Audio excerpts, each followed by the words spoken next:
How to tag people in Instagram post. Hello everybody, welcome back to our channel. In today's video we are going to learn how we can tag people in Instagram post.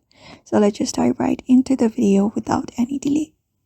So if you want to tag someone on Instagram post, first of all let's head over to our profile and post a post. So you can go ahead and tap on the plus icon at the top. After that, you can just go ahead and select up a picture and tap on next. And before uploading, you should be finding an option that says tag. So you should be finding this option called tag people here. You can just go ahead and tap on it.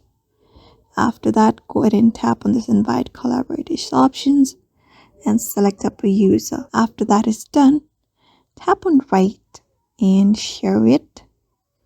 And once it finishes up, then you head over to profile. You should be finding the post, including the tag. So when you tap on this, you should be finding this person tagged here.